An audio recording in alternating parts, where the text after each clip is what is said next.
You are watching an Al Bear review. Cue the music.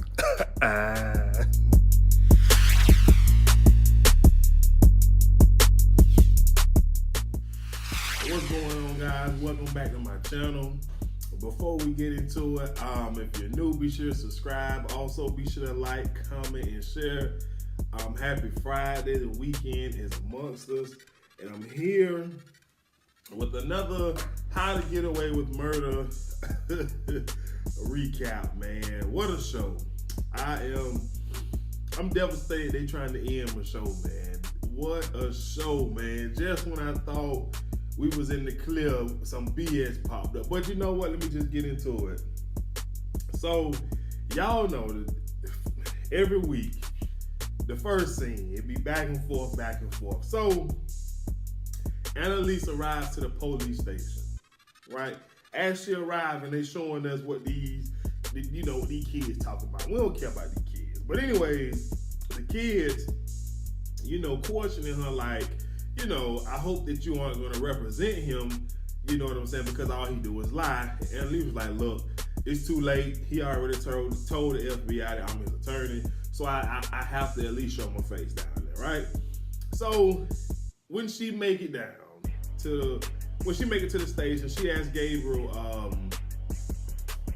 how does she know that he is not working with the FBI, that he's not wearing a wire or anything like that? So he get up, he's sure, like, I don't have a wire, just help me, please. You're the only option that I have. Please do this, please. So then we go back to these kids. Michaela tells her that meeting with, with Gabriel, lets the FBI know how close that, she is to him. And Annalise was like, he's just my student. He's just a law student. And Connor spoke up. He was like, the FBI knows that he's Sam's father. Like, trust me, the FBI knows. And I was just, kind of like, look at Connor, being helpful in this situation. But we don't really need his help because Annalise already know all of that, right? So anyways, Annalise asking Gabriel, like, what has the FBI been asking you? Have they been asking you about Sam or myself? And he tells her that the only thing they asked him about was Nate. Was Nate at the party? This, that, and the third. So, of course, going back to Annalise's conversation with the kids, she tell the kids that she going to see Gabriel to make sure he's not lying to us and make sure that, he's not trying to pull a fast one on us. So anyways, Annalise asked Gabriel to come clean about whatever it is that they arrested him for. And he is just like, I don't know. I promise I don't know.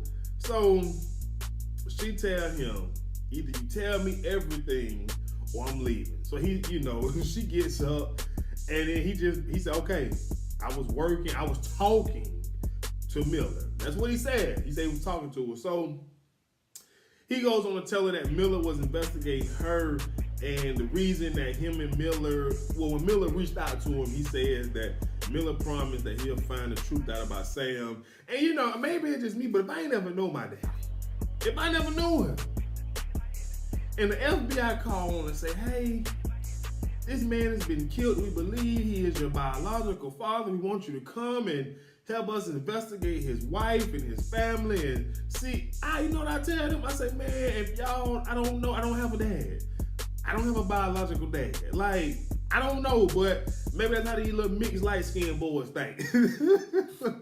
Anyway, so moving on, no pun intended. But anyway, now we're moving on. Annalise is asking Bonnie, how in the hell did you not know Miller was investigating me?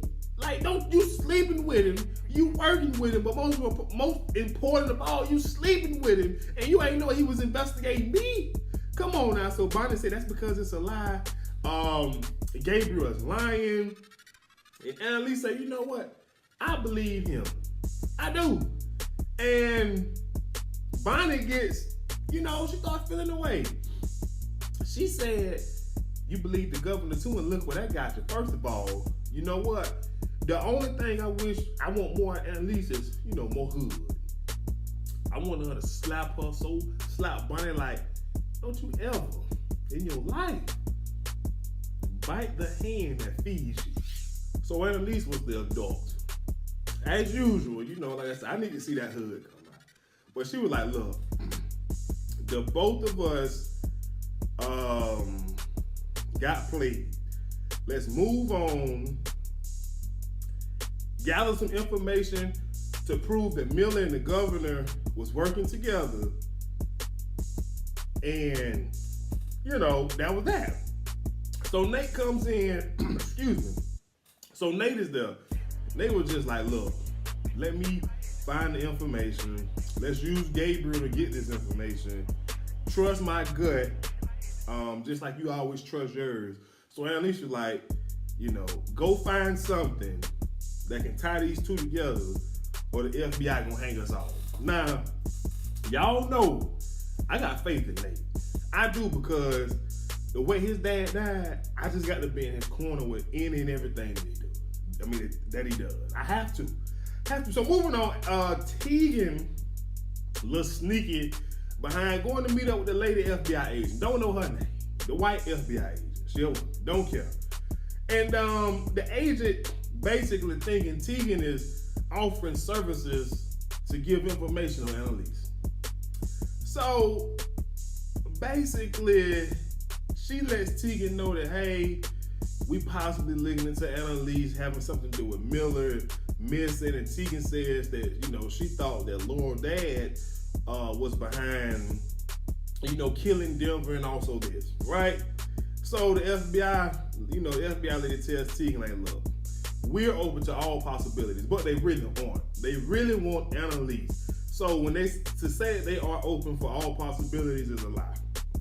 So she goes on to tell Tegan that if she helps her get some information on Annalise, that the FBI will protect her. Excuse me. And the whole time, just like, Tegan, just be smart. The smart thing to do is don't put your nose in other people's business. This has nothing to do with you. You are not facing any consequences from Annalise being guilty or whatever. This has nothing to do with you. Do not intervene or interject into this. Let that woman hang herself alone. So anyways, moving on. Annalise, agrees to be Gabriel's lawyer. She gives him some paper to sign, and she starts drilling him with just questions that, the prosecution would ask if he was on the stand. So now we got on our way to court, the kids, they trying to figure out, what exactly are they charging Gabriel with. So they coming up with all these different charges, trying to, do all this, do all this. So we find out that, I forget exactly how we found out. Maybe Annalise, Annalise was still talking to him in the detain room. And, she asked him about all these fake licenses and all this stuff. And he said basically he carries a fake license. So when he's protesting and he happens to get arrested, they'll book him under a fake name, so no harm, no foul. And I was just like, man, this boy is beyond, he has a point. He has a point. So but my thing is, usually when you get arrested, don't they still do your fingerprints, or they just, I don't know. Anyways, let's just stay on topic. I've never been arrested. That's why I don't know. So anyways, finally we get into the court. The judge is charging Gabriel with violating the Patriot Act. So basically he's being charged with domestic terrorism. And basically all of this is a trumped-up charge. They got the prosecution. The only piece of evidence they have is a picture of a black man with a mask on, throwing a quote-unquote chemical bomb, at a police and or allegedly at a police, because we couldn't see who or what he was throwing the thing at. So the judge sentenced the boy bail for $1 million. Now, I could have, maybe it's just the Philadelphia system. Me done went through it. And I'm glad even on a TV show that they being ridiculous. This boy is a law student. And his bail is $1 million. Now I understand you only have to pay 10%, but 10% of $1 million is $100,000. It's not like he can go mortgage his classes that he's taking or has taken in law school to get that money back. And like, no, it's crazy. So, you know, the justice system up in Philadelphia is just a little weird in real life and on TV. So anyways, moving on, Frank, he takes Nate, he finds Miller's burner cell phone call log. So he take that to Nate, right? So anyway, so Bonnie calls and tell Frank what they charging Gabriel with, and they was like, we got it, we know, whatever, you know, whatever. So anyways, moving on, Gabriel tells Annalise, like, cause she asked him, is that you in the photo?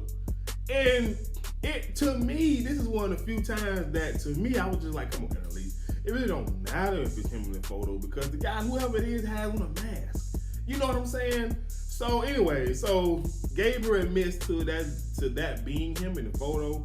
Although if, you know, he was to be called on stand, if the prosecution was to ask him, is that him in the photo, he don't really have to say yes, but he can't say a definite no. So he possibly would be up there saying like, I can't say for certain. And you know, the jury is gonna be like, well, if you can't say for certain, that means you're guilty. So I guess it was a good idea that she asked him, you know, I take that back, Annalise, you the GOAT. So anyway, she, you know, tells him that they're gonna try to turn him, you know, against her or whatever, and for him to write down all of his fake email address, burner cell phone accounts, passwords, everything, so that her and her team can look into whatever they need to look into to be prepared for whatever they're trying to come at him with. So anyway, so moving on, Annalise tells the kids that it was, you know, Gabriel in the mask, you know, behind the mask, and tells them to make sure that go through all of his emails. Here's the password. Y'all go through everything y'all need to go through to see if y'all can find anything that the prosecution may use against him. Go back as far as 2014, because that's when the incident took place. So then, after she had a conversation with the kids, Michaela running up, worried about Tegan being mad about the Nate civil suit. And then she came to the conclusion, like, this is my problem, I'll handle it myself. Well, thank you, because ain't nobody tell you to go to Tegan and tell her to launch a civil suit for Nate. Now, you know, Nate didn't ask for that. Annalise didn't ask you to do that. You be stepping out of your lane. Stay in your lane, girl.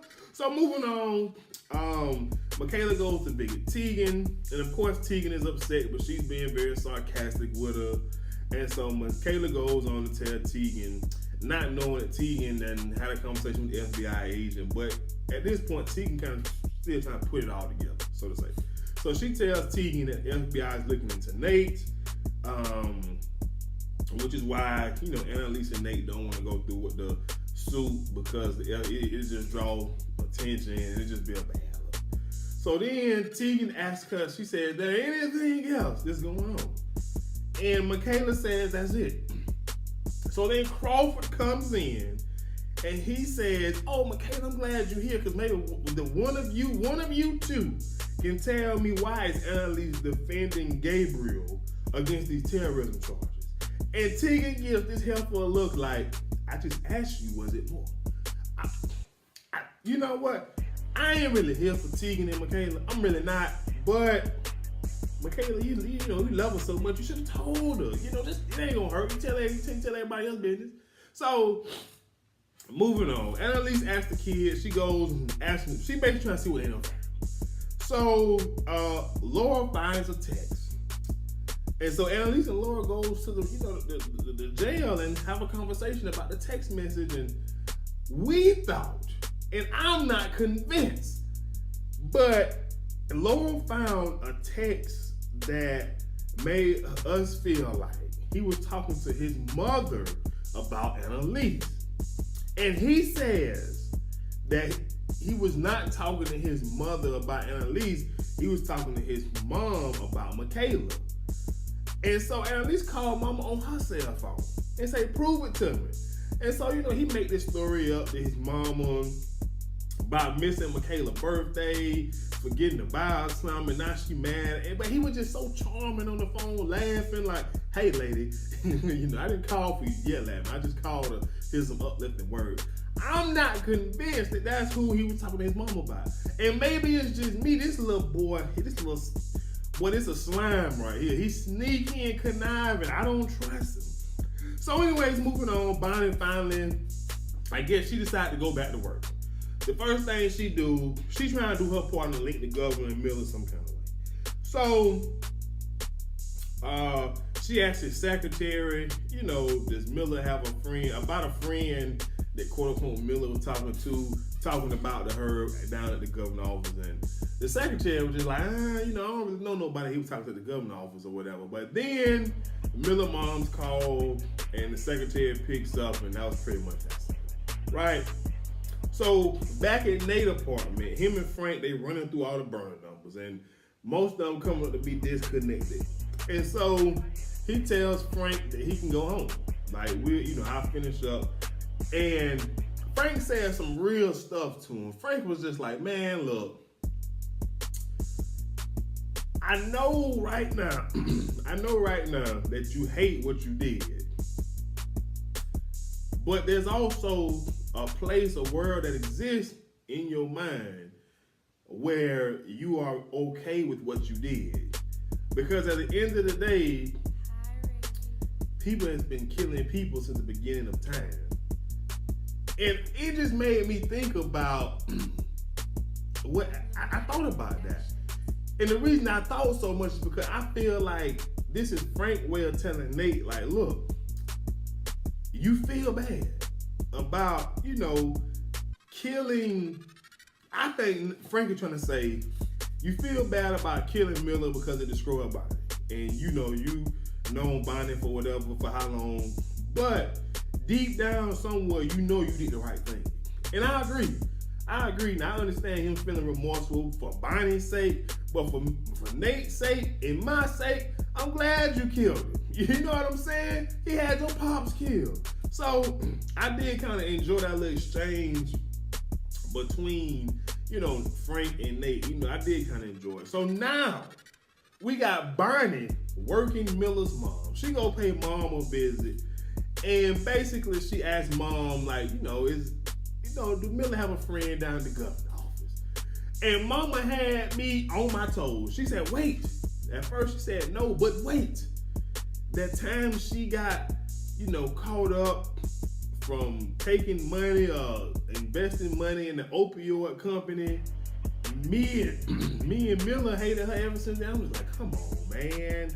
If she don't know nobody who work at the government, we don't want to hear a story about them hating her. But at this point, mom is still, optimistic about Miller being found and not being dead. And I'm just sitting watching the show like, mama, you in for a rude awakening.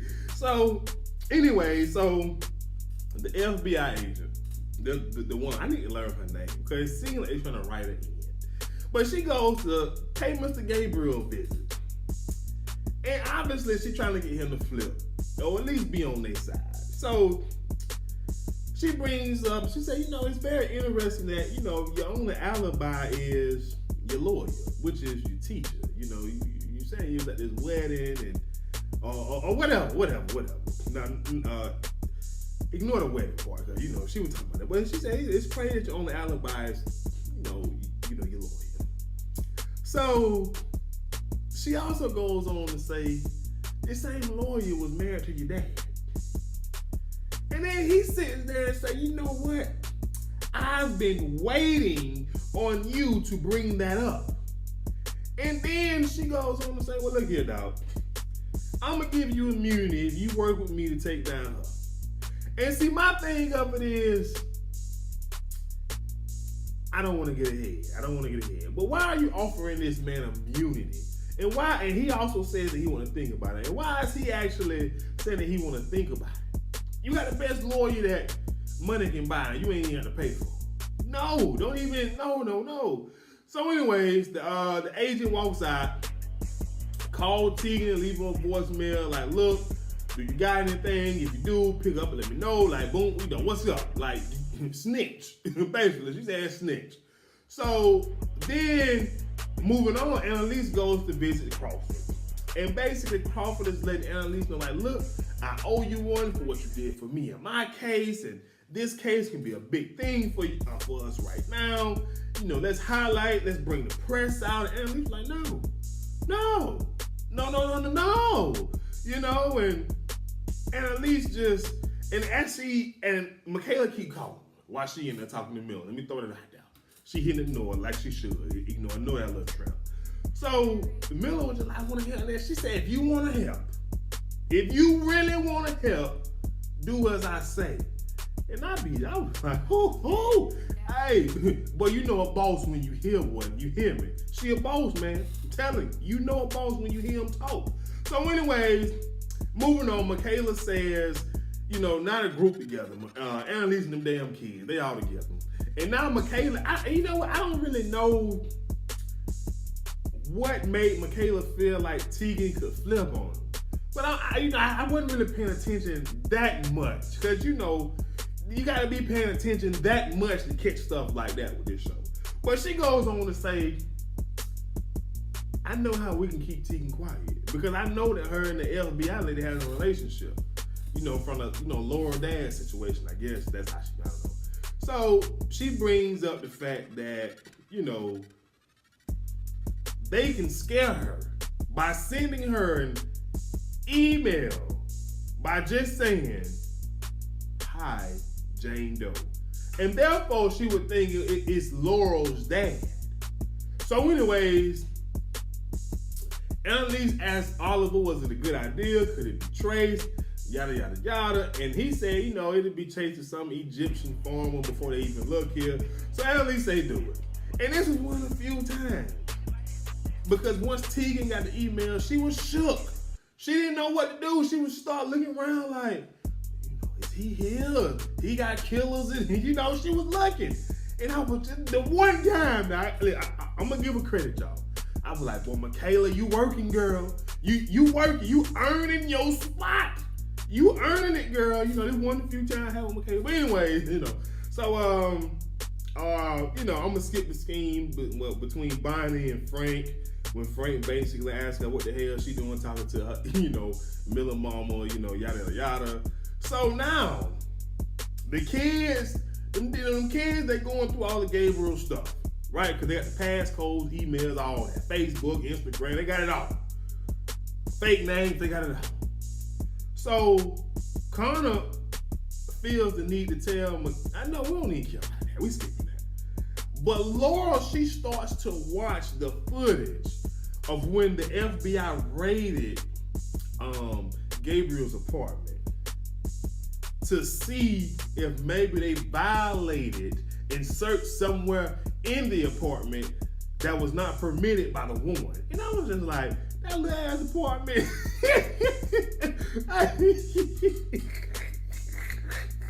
Ain't no way that woman say cover all 900 square feet of the apartment. That little behind apartment. That's what I was thinking, man. I'm telling you, if y'all see the show, you know how small the apartment is. So anyways, apparently she found some. So now we back in court, right? Annalise asked the judge for a motion to dismiss charges on the fact of race and how, you know, the FBI has labeled Gabriel as, you know, being this black terrorist and all this and all that. So, the prosecution was like, man, nah. The judge like, I don't know if you want to play that card, Miss Keaton, you know, blase, by Annalise said, look, we got proof. Annalise said, my client, she put the video on, she said, my client was so afraid of his life because of all the encounters he done had with the police unjustly. He's been recording himself, and as you can see, the officer plants evidence that they cannot find just so they can charge my client. And the judge, straight up, she said she had the prosecution. The prosecution lawyer looking back at the police like, y'all got caught like that. They ain't know no cameras up in there. Neither did Gabriel. The only person really known was Frank and not the kids. But anyways, she says, prosecution, do you guys want to drop charges or be embarrassed by me dismissing them? So they decided to drop the charge, and I had to give Laura her credit. I was like, you go, girl. That's 2 for the girls and 0 for the guys. But them damn boys don't be putting in no work, man. Oh, man. So moving on, after the court, Gabriel, he want to go off on them about the camera and them watching him. And of course, they being funny about it. Like, you know, we wasn't watching when you was undressing. You know, poking at him. And so And Annalise came out of nowhere and said, look here, boy. Look here, little boy. You need to be thanking them. They the reason that your butt is walking out of here a free man, not going back in that holding cell. Say thank you.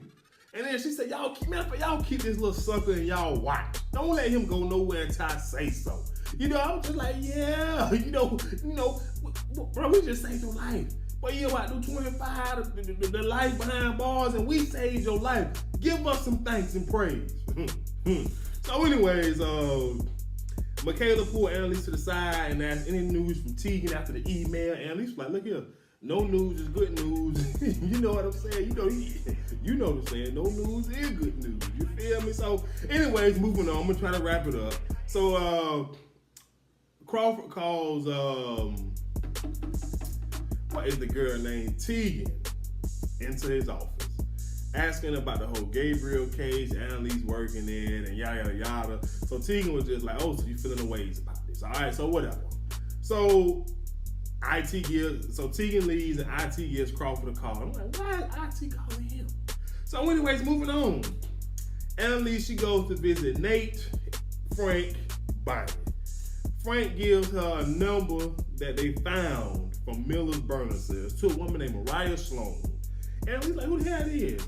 And Bonnie said she's the DCF adoption lady in Cleveland, the one that was in contact with you when you tried to, adopt Wes.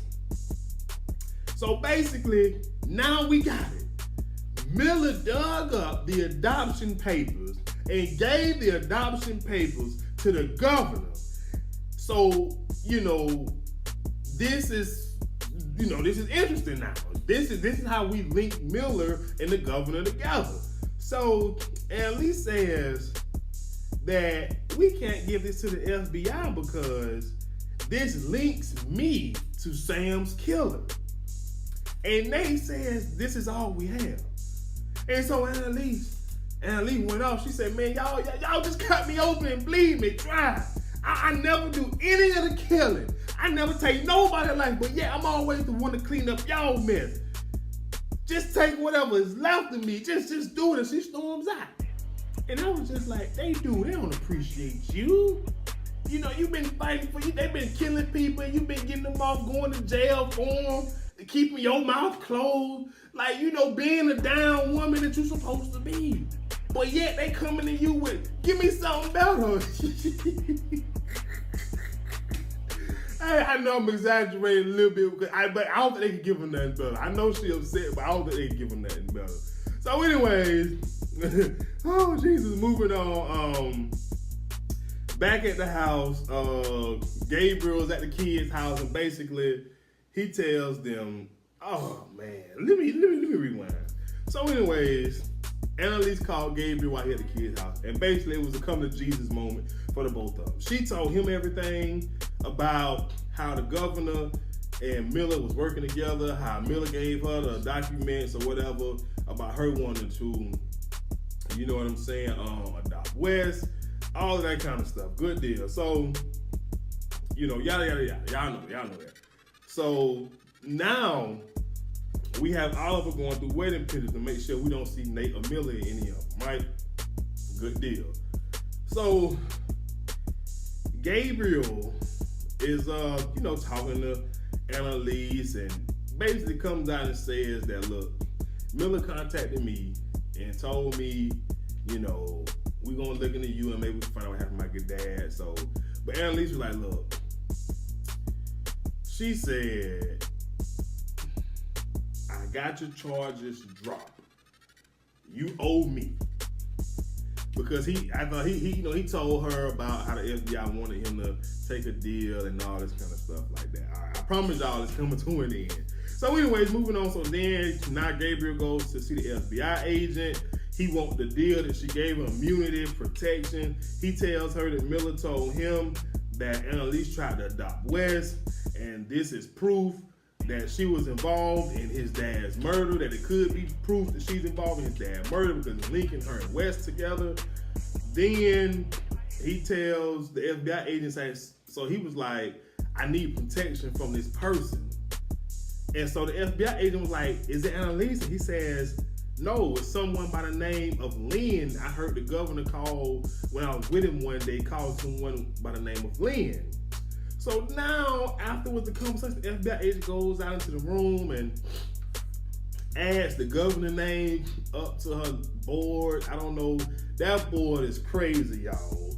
And the other FBI agent came over and was just like, do you think, he's playing us? And, her response was, they all are playing us. And, it's like, but what you gonna do? So then, moving on, Crawford called Annalise into his office, asking her, does she trust Tegan? She says yes and tells him that he should trust her as well because she knew about his misconduct case and never used it against him. And she leaves. And so he called the IT department and said, I need access to Annalise's key and email. And I'm just like, why are you trying to spy on my girl now? Come on now. I believe he do got a little crush on Annalise. So anyways, Michaela go visit Gabriel. We skipping that because I'm trying to cut it off.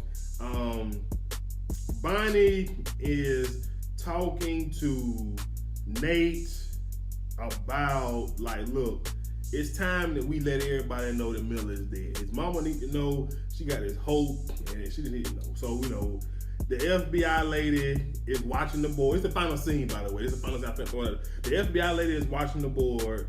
The one that knows Tegan, she's trying to study the board. So then the other FBI agent comes in and says, this case has got more interesting. And then moving on to another scene, Annalise tells Tegan that Crawford is watching her. And Crawford says, not Crawford, but Tegan says, does this have anything to do with you? And Annalise like, what you mean? And so she shows Annalise the article on Miller being dead online. So then we go to Bonnie's house. Frank is watching the news and finds out that Miller is reportedly dead. And Bonnie comes in and he asks, when did you guys decide to do this? And Miller mama calling her, and he was just like, why? Like, just let it go to, you know what I'm saying? Like, mama calling, crying, asking like, why did they take my baby? Like, you know, mama being mama, can't fall mama. So then, Michaela, she goes home and she sees it on the news. And come to find the police went to the governor's house to, I guess, question the governor, and actually gets a notification. And it's his Instagram. And Connor's mom put up a picture of Asher and her. And guess who in the background? Because he said, Connor, you can call your mom right now. And they was like, why? And he said, because in this picture, Miller and Nate is in the background. And I was just like, Lord, right when we had everything lined up, the dominoes had to fall. I was just like, man, these damn kids. See, Asher, this is all your fault. If you wasn't outside in the parking lot giving that man mama head at his wedding, we wouldn't even have this picture. I just don't know, man. Look, I don't know how we're going to get out of it. We got 2 episodes to the season finale. Look, guys, I'm on the edge of my seat. I hope y'all are too. Y'all let me know what y'all think gonna happen. We can talk about it together, but that's all I have. Be sure to subscribe, like, comment, share, and I'll see you guys next time. I'm out. Peace.